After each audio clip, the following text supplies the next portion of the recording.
បាទជីដានបាញ់មួយជើងឡើងមកខាងលើឲ្យផាសពីដកសុតអូយបាទគូបាល់បានល្អមែនទែនពីសុកលេង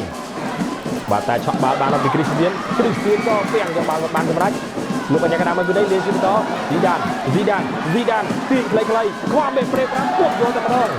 បាទខ្វល់មេប្រេប្រាបាទមានរឿងមួយពិសេសនេះបាទហាត់ទាត់យ៉ាងម៉េចបាទគឺបាល់គឺគាត់មិនទប់ទេបានបាល់ទាត់យកតែម្ដងកាត់មកខាងក្នុងកាត់បាល់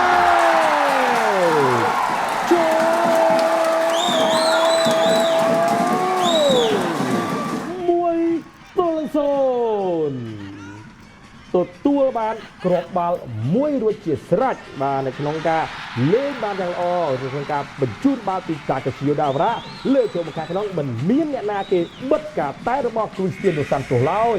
ការតែមួយនេះគឺជាការតែម្នាក់ឯងបញ្ចូលទីដោយមិនមានការរារាំងពីសំណាក់បាទរុញទៅក្រោម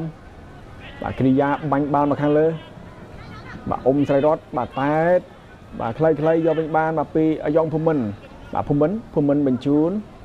បាទមួយបាទតុបបាល់ឲ្យបានល្អហើយក៏រុញមកក្រោមសិនបាទតូម៉ូគីកឹបចោះកឹបឡើងឆាបយកវិញបានយកមើលរតនៈកាត់បាត់យកក្នុងថែមស្ដាំគ្មានសេះសល់អ្វីទេ5-0គ្រីស្ទៀនរកបានពីគ្រាប់ម្នាក់ឯងគិតត្រឹមនាទីទី45-0ទៅហើយកំហុសមកពីតំបន់ការពាររបស់កងយុទ្ធពលខេមរៈភូមិន្ទអាយយបាទអ្នកគ្រប់គ្រងសប្បាយរីករាយបាទរបស់ប្រខណ្ឌនេះស្វារៀងរំស្រែកច្រៀងបាទអាយយបាទយើងឃើញហើយពីគុណផលនៃការ high pressing របស់ប្រខណ្ឌនេះស្វារៀងតែលេងមិនស្រួលគឺបាទឆាបបាល់